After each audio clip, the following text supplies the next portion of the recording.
പാലക്കാട്ടെ വോട്ടർമാരുടെ ജനഹിതത്തിൽ നിന്ന് നമ്മൾ തുടങ്ങുന്നു ഒരു റാൻഡം ക്വിക്ക് സർവേ. പാലക്കാട്ടെ സ്ഥിതി ചെയ്യുന്നു. പാലക്കാട് ഇപ്പോൾ ഒന്നും പറയാൻ കഴിയില്ല. അതായത് UDF-ഉം LDF-ഉം തമ്മിൽ വോട്ട് മറിക്കാതെ അവരുടെ സ്വന്തം നിലപാടിൽ തന്നെ ഉറച്ചു നിന്ന് വോട്ട് ചെയ്യാൻ അവർക്ക് കഴിയുമോ എന്നുള്ളതാണ് നമ്മളിവിടെ ഒറ്റുനോക്കിക്കൊണ്ടിരിക്കുന്നത്. അങ്ങനെ വന്നാൽ ആര് വിജയിക്കും? അങ്ങനെ വന്നാൽ അതിപ്പോൾ ഒന്നും പറയാൻ പറ്റാം. ശക്തമായ മത്സരം. അമ്മ നമസ്കാരം. പാലക്കാട് വോട്ടുണ്ടോ? ഇല്ല. പാലക്കാട് വോട്ടില്ല. എന്താ അവിടുത്തെ അവസ്ഥ? തീർച്ചയായും ഇവിടെ രാഹുൽ മാങ്കൂട്ടം വിജയിക്കും. എന്തുകൊണ്ട്? എന്തുകൊണ്ട് വെച്ചാൽ ഷാഫി പറമ്പിൽ ഇതുവരെ ചെയ്ത എല്ലാ നേട്ടങ്ങളും അത് ഇവിടെ വിവാദങ്ങളൊന്നും വോട്ടാവില്ലേ? ഒരിക്കലും ആകില്ല. ഇത് ഇവിടെ CPM-ന്റെ എല്ലാ ഭാഗത്തും ഉള്ളതല്ലേ. ഇവർ കാഫിർ വിവാദം കൊണ്ടുവന്നു, നീലപ്പെട്ടി കൊണ്ടുവന്നു, ഇനി വേറെ എന്തെങ്കിലും കൊണ്ടുവരുന്നു. ഇവർ ഇത് നിരന്തരം വിവാദങ്ങളൊന്നും ക്ലച്ച് പിടിക്കില്ല. ക്ലച്ച് പിടിക്കാത്ത എന്തുകൊണ്ടെന്നറിയോ? ഇവർക്ക് വാളയാറ് പറയാൻ പറ്റില്ല. ഇവർ ഈ യൂത്ത് കോൺഗ്രസ്സുകാരൻ്റെ തല മണ്ടടിച്ച് പൊട്ടിക്കുന്നവർക്ക് പറയാൻ പറ്റില്ല. ഇവർ വാക്കിൽ അഴിമതി നടത്തുന്നവർക്ക് പറയാൻ പറ്റില്ല. 1.5 കോടി രൂപ തൊഴുത്ത് കിട്ടിയവർ പറയാൻ പറ്റില്ല. 2.5 കോടിൻ്റെ ബസ് കയറിയവർക്ക് പറയാൻ കഴിയില്ല. 2.5 കോടിയോ? എത്ര കോടിയാണ്? ഇല്ല, 1 കോടി കഷ്ടി. സാറില്ല. ഇനിയിപ്പോൾ നിങ്ങൾ റിപ്പോർട്ടർ ചാനൽ വരെ സപ്പോർട്ട് ചെയ്താൽ പോലും അവർ ഒരിക്കലും ഇവിടെ CPM ജയിക്കാൻ കഴിയില്ല. കാരണം നിങ്ങളുടെ ബൈറ്റിൽ തന്നെ പറയുന്നുണ്ട് പാലക്കാട് മുനിസിപ്പാലിറ്റിയിൽ എത്ര വോട്ട് CPM-ന് ഉണ്ടെന്ന്.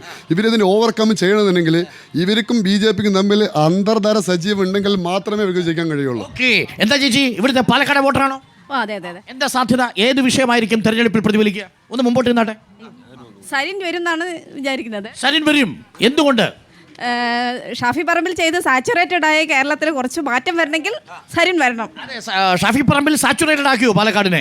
ഏകദേശം ഡെവലപ്മെന്റ് കുറച്ചുകൂടെ വരണം. അത് സരിൻ വന്നാൽ ആ ചേഞ്ച് ഉണ്ടാവും. സരിൻ വന്നാൽ ഡെവലപ്മെന്റ് വരും. ഷാഫി പറമ്പിൽ വരുന്ന ഇവിടെ KK ദിവാകരൻ ഉണ്ടായിരുന്നു. അദ്ദേഹം ഇവിടെ എന്താ ചെയ്തെന്ന് പാലക്കാട് ജനങ്ങൾക്ക് നല്ല ബോധ്യമുള്ളത് കൊണ്ടാണ് ഇവിടെ ഷാഫി പറമ്പിൽ ഷാഫിയുടെ തുടർച്ച രാഹുൽ കൊണ്ടുപോകുന്ന ഈ ചേട്ടൻ പറയുന്നത് നടക്കുമോ? ഇല്ല, സരിൻ വരുമ്പോൾ കുറച്ചുകൂടെ മാറ്റങ്ങൾ വരും. ഉറപ്പായിട്ടും. എന്താ സാധ്യത?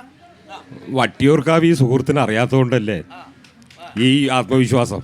പിന്നെ ഈ പറഞ്ഞ മാതിരിക്ക് വ്യാജ ഐഡൻറ്റി കാർഡ് ഉണ്ടാകുമായിരിക്കും വ്യാജ വോട്ട് ചെയ്യാമെന്ന് പറഞ്ഞിട്ടുള്ളൊരു ധാരണയാണ്. അതൊക്കെ തെറ്റാണ്. ഏത് വികസനത്തിൻ്റെ കാര്യത്തിൽ വികസനമൊക്കെ 13 കൊല്ലമായിട്ട് ജനം കാണുന്നതാണല്ലോ. അതുകൊണ്ട് UDF-ന് യാതൊരുവിധ സാധ്യതയുമില്ല. ഷാഫി പറമ്പിൽ എന്ന പേരുപയോഗിച്ചാണല്ലോ ഇവരുടെ ഇത്. അത് ഈ ഷാഫി എന്താ പറയുക, ഉപ്പോളം വരില്ലല്ലോ ഉപ്പിലിട്ടത്. ഉപ്പോളം വരില്ലല്ലോ ഉപ്പിലിട്ടത് എന്നാണ് ചോദ്യം. ഡാങ്കൊക്കെതിരെ ഏത് ഡാങ്ക്? പഴയ ഡാങ്ക്? ഓ അത് ശരി. അവർക്കെതിരെ വ്യാജ കത്തെഴുതിയ ആളുകളാണ് ഇവിടെ വന്നിട്ട് രാഹുൽ മാങ്കൂട്ടം കത്തെഴുതി പറയുന്ന ആളുകൾ. നമുക്ക് പ്രതികരണം തേടി വരാം. എന്താ സാധ്യത? UDF ജയിക്കില്ലെന്ന് ആ ചേട്ടൻ ഉറപ്പിച്ച് പറഞ്ഞു. പിന്നെ ആര് ജയിക്കുക? BJP ജയിക്കും. BJP ജയിക്കാൻ ഒരുപാട് സാധ്യത കൂടുതലാണ്. പെർസെൻറ്റേജ് മറുനാടൻ മലയാളീനെ അറിയാമല്ലോ, എല്ലാവർക്കും അറിയാമല്ലോ. അദ്ദേഹം വരെ പറഞ്ഞല്ലോ BJP ജയിക്കുള്ളൂ എന്ന്. എന്ന പോലെ ഗോവയിൽ നല്ല ഭരണമല്ലേ? ഗോവയിൽ no news is good news എന്ന് പറയോ? ഒരു പ്രശ്നമില്ല, ഭംഗിയായിട്ട് പോകണ്ട. അതുപോലെ കേരളത്തിൽ പോവും, ഭംഗിയാവും. No news is good news. ഇപ്പൊ സ്ഥിരം ന്യൂസാ. എന്താ ഇവിടുത്തെ സാധ്യത? ഈ വിവാദങ്ങളാണ് ഈ തെരഞ്ഞെടുപ്പ് പ്രഖ്യാപിച്ച അന്ന് മുതൽ വിവാദങ്ങൾക്ക് ഒരു പഞ്ചമില്ലാത്ത ഒരു തെരഞ്ഞെടുപ്പാണ് ഇത്. ഇപ്പോൾ പുതിയ ഏറ്റവും ലേറ്റസ്റ്റ് ആയിട്ട് വന്നിട്ടുണ്ട് ഇരട്ട വോട്ട്, മറ്റേ വ്യാജ വോട്ട്, അങ്ങനെയുള്ള വിഷയങ്ങളാണ്. ഇത് പൂർണ്ണമായും അവസാനിപ്പിക്കാൻ ഒരു ബുദ്ധിമുട്ടുമില്ല. പക്ഷേ ഇവർ തയ്യാറാവില്ല. 3 മുന്നണികളും തയ്യാറാവില്ല. കാരണം നമ്മൾ റേഷൻ അരി വാങ്ങിക്കുന്നതിന് ആധാർ ലിങ്ക് ചെയ്യണം. ബാങ്കിൽ അക്കൗണ്ട് പാസ്ബുക്ക് അക്കൗണ്ട് തുടങ്ങണമെങ്കിൽ ആധാർ വേണം. ഗ്യാസ് വേണമെങ്കിൽ ആധാർ വേണം. എല്ലാറ്റിനെയും ആധാറിനെ ആശ്രയിക്കുമ്പോൾ ആധാർ എന്തുകൊണ്ട് ഇതിൽ ലിങ്ക് ചെയ്യാൻ തയ്യാറാവുന്നില്ല? ലിങ്ക് ചെയ്താൽ ഒരാൾക്ക് ഒരു സ്ഥലത്ത് മാത്രമേ വോട്ടുണ്ടാകാൻ കഴിയുള്ളൂ. ആര് സഹായിച്ചാലും വേറൊരു സ്ഥലത്ത് വോട്ട് വരില്ല. അത് പൂർണ്ണമായി എല്ലാവർക്കും അറിയാം. അതിന് തയ്യാറായാൽ മാത്രമേ ഇത്തരം ആരോപണങ്ങൾ ഭാവിയിൽ ഇല്ലാതാക്കാൻ പറ്റുള്ളൂ. അത് പൂർണ്ണമായും 3 മുന്നണികളും തയ്യാറായാൽ മാത്രമേ അത്തരം ഒരു സംവിധാനം ഉണ്ടാകുള്ളൂ. അതുണ്ടാകും എന്നുള്ള പ്രതീക്ഷയോട് കൂടിയാണ് ഈ പാലക്കാട് തെരഞ്ഞെടുപ്പിന് നേരിടുന്നത്. എന്താണ് പാലക്കാട് ചേട്ടൻ അവസ്ഥ? അത് പറയുന്നതിന് മുമ്പ് റിപ്പോർട്ടർ ചാനലിനോട് റിക്വസ്റ്റ് ഉണ്ട്.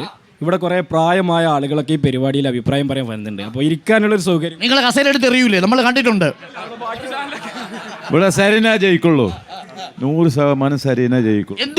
എന്തുകൊണ്ട് പറഞ്ഞാൽ ഷാഫി പറമ്പിൽ ഇവിടെ ഒന്നും ചെയ്തിട്ടില്ല. മെഡിക്കൽ കോളേജ് വന്നില്ലേ? എന്ത് ഷാഫി പറമ്പ കൊണ്ടുവന്ന KSRTC വന്നില്ലേ? ഇടും, കല്ലിട്ടിട്ട് പോകും. കുറേ ഇത് UDF അവിടെ മെഡിക്കൽ കോളേജ് വന്നില്ലേ? എവിടെ വന്ന് ആരാ കൊണ്ടുവന്നത്? എന്താ ഇവിടുത്തെ സാധ്യത ചേട്ടാ? ഞാൻ നമുക്ക് അതിഥികളിലേക്ക് പോകണം. ചേച്ചി എന്താ സാധ്യത? ഇവിടെ 20-ആം തീയതി ജനങ്ങൾ തീരുമാനിക്കും. അതായത് രാഹുൽ മാങ്കൂട്ടത്തിനെ ഇവിടെ എല്ലാവരും വോട്ട് ചെയ്യുള്ളൂ. എന്താണെന്ന് വെച്ചാൽ 23-ആം തീയതി നമ്മൾ കാലത്ത് ഒരു 11 മണിയാകുമ്പോൾ റിസൾട്ട് വന്നിരിക്കും. വൻ ഭൂരിപക്ഷത്തിൽ 15,000. ഇത്ര ആത്മവിശ്വാസം എന്തുകൊണ്ടാണ്? അത് ഇപ്പോൾ ഇവർ പറഞ്ഞു മെഡിക്കൽ കോളേജ് കല്ലിട്ടിട്ട് പോയി എന്നാണ് പറഞ്ഞത്. പക്ഷേ ഷാഫി പറമ്പിൽ അവിടെ എന്തെല്ലാം കൊണ്ടുവന്നെന്ന് ഈ 14 വർഷം ഇവിടുത്തെ ജനങ്ങൾക്ക് അറിഞ്ഞ കാരണം കൊണ്ടാണ് 1ാം തവണയും 2ാം തവണയും 3ാം തവണയും ഷാഫി പറമ്പിൽ ഇവിടെ ജയിച്ചത്.